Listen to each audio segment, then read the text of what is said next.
we have to learn some other ways to solve quadratic equations. When we were factoring to solve, most of those were quadratic equations.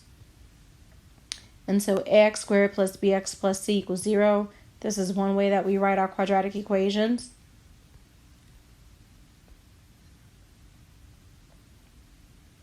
And this x squared plus bx plus c, that's a polynomial with degree 2.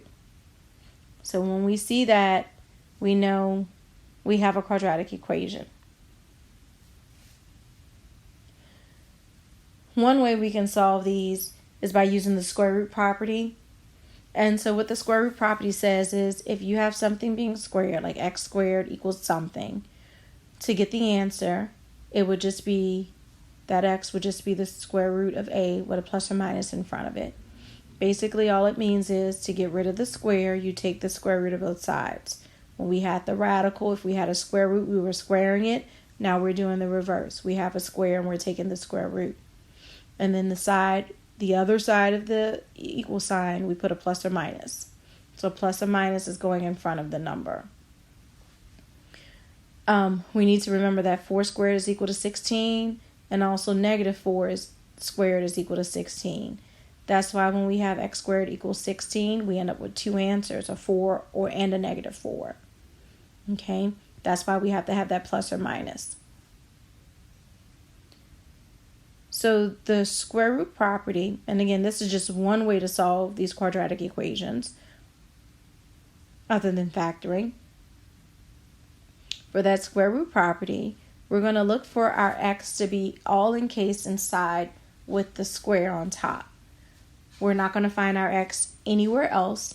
It's going to strictly be wherever you see that square, that x is inside that parentheses, or it's just a plain x squared. If that's the case, we get to use the square root property.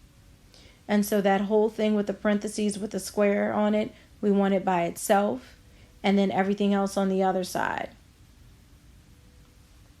Once we have that, we can take the square root of both sides, and we're going to put a plus or minus in front of the side that didn't have the square part. So that's that plus or minus the number part. We'll have to set up two equations, one with a plus and one with a minus, because that's exactly what that plus or minus means. Plus or minus 4 means you have plus 4 and you also have a minus 4.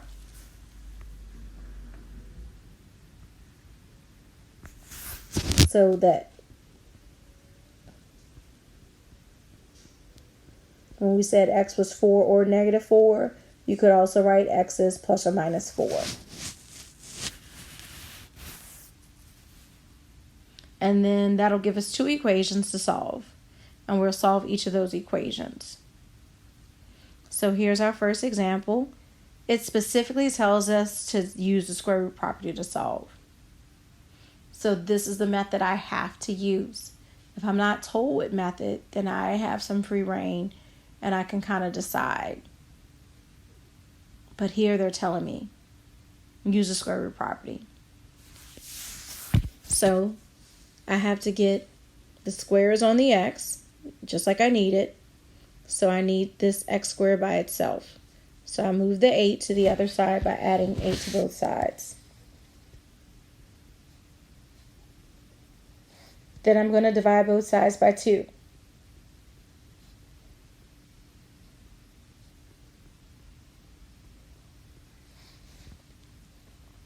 Now I'll be able to take the square root of both sides.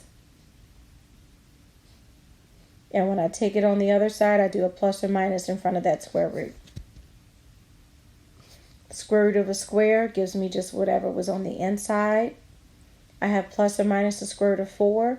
That square root of 4 is just a 2. So I separated it into 2. X equals 2. X equals negative 2. So 2 and negative 2 are my answers. I'm okay with you writing the plus or minus 2 for your final answer,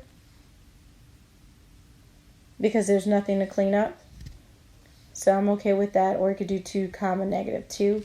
If it's an online software system for homework and you have to enter in the answer, you have to pay attention to whether or not what the directions say. If they say enter your answer separated by a comma, then you know you can't use a plus or minus. If they don't give you an answer palette where you have that plus or minus available, then you can't use a plus or minus. Another comment about this problem, in this particular problem, we actually would have been able to solve this by factoring.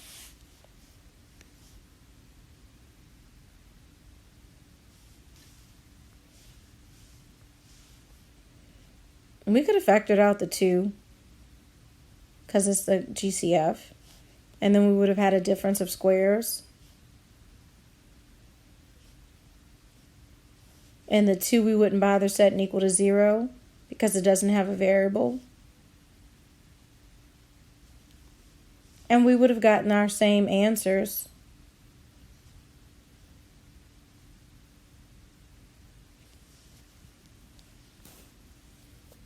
But this problem specifically said use square root property, so we didn't have a choice.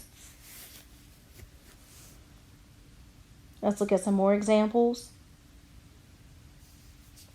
Here it says solve the equation.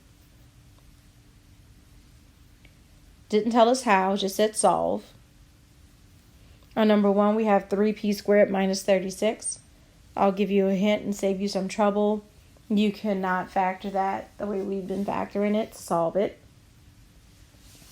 So then I focus on the square. The square is on the p. The p is only where the square is.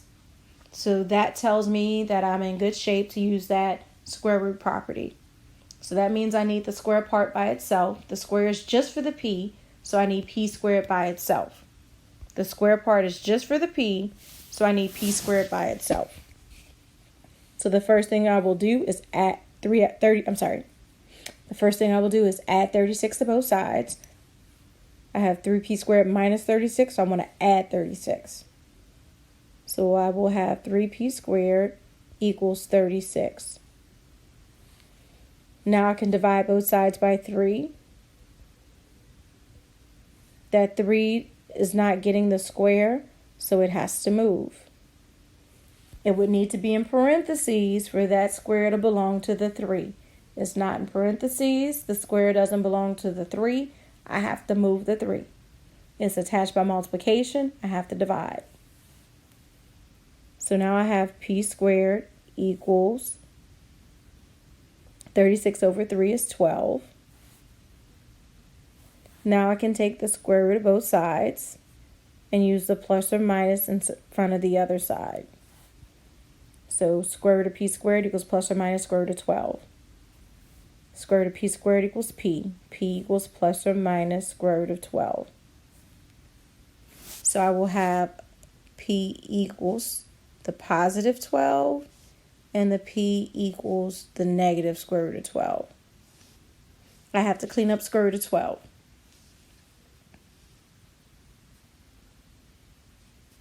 Twelve is 2 times 2 times 3. So I will have a set of 2's. So I'll write a 2 in front, leave the 3 in the back. Write a 2 in front, leave the 3 in the back, and copy down that negative. So my answers are 2 roots of 3 and negative 2 roots of 3. I am also okay with you writing plus or minus 2 roots 3. This is okay as well. Some people don't split it into 2 and then simplify. They would simplify the square root of 12 here. If you simplify the square root of 12 here, understand that that plus or minus has to stay in front of what you're simplifying. That's the only way you'll get the answer to look like this. Our last example, parentheses y minus 4 whole thing squared plus 18. I have a square. My variable is contained inside the square, and it exists nowhere else in the equation. So that means it's perfect setup for the square root property. Subtract 18 from both sides to move the plus 18 to the other side.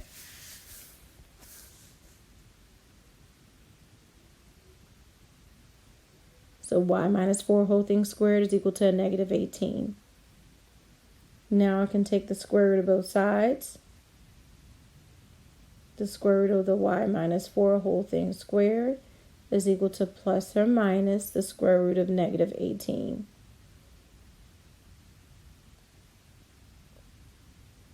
If it stays. Square root of a square means I just get that y minus 4.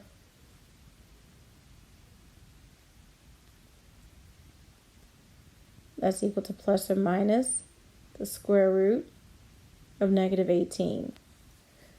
Notice when I had y minus 4 whole thing squared equals negative 18, I didn't stop there and say not a real number. I kept going. Because how do you square something and get a negative? You can't, unless it's imaginary. So that's why I was able to keep going, because we learned about imaginary.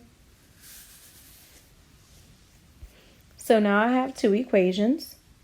I have my y minus 4 equals the positive square root of negative 18, and my y minus 4 equals my negative square root of negative 18. So I have to deal with that negative square root of 18.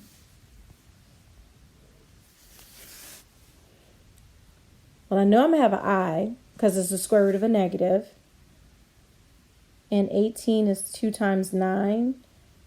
And so that 9 is 3 times 3. So I'll be able to, I have a set of 3. So I'll be able to write 1 in front. So y minus 4 is equal to 3i root 2. Again, I because of the square root of the negative. And then I have y minus 4 is equal to the negative 3i root 2. So I'm solving for y. Means I don't care that the I is on the other side. That minus 4 is on the same side with my y. I need it to go, so I'm going to add 4 to both sides. Adding 4 removes it from the left and brings it to the right. So I have 4 plus 3i roots of 2. I cannot combine the 4 with the 3i roots of 2 because the 3i, 1, there's the I there, 2, there's a square root of 2 there. Can't combine it.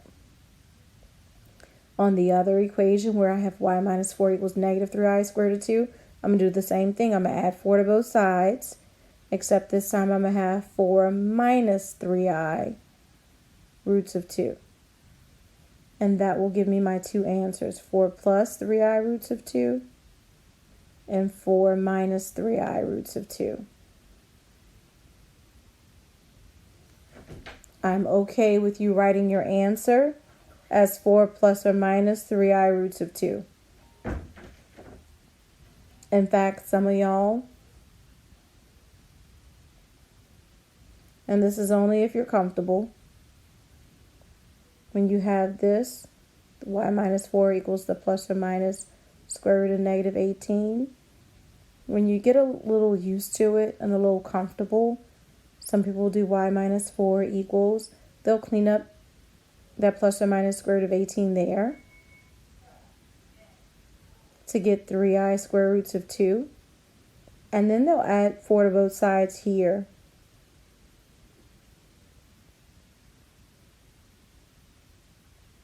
That's okay to do.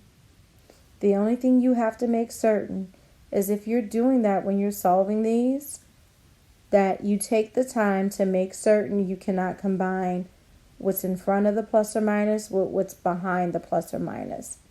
If there's ever a point where you can combine what's in front of the plus or minus with what's behind the plus or minus, you are required to set up 2 and finish it out. And the ones that we have, you weren't required to set up the 2 to finish it out because we didn't have anything left to combine. But if that wouldn't have been a 3i roots of 2, if that would have just been a 3, then you would have to do 4 plus 3 and then also write 4 minus 3. Okay? So it is okay to keep going and leave that plus or minus there. But if you get to the point where you can clean up, you have to separate it so that you can clean it up. So what I've been doing is I've been automatically separating them so I don't have to think about it. That's our square root property.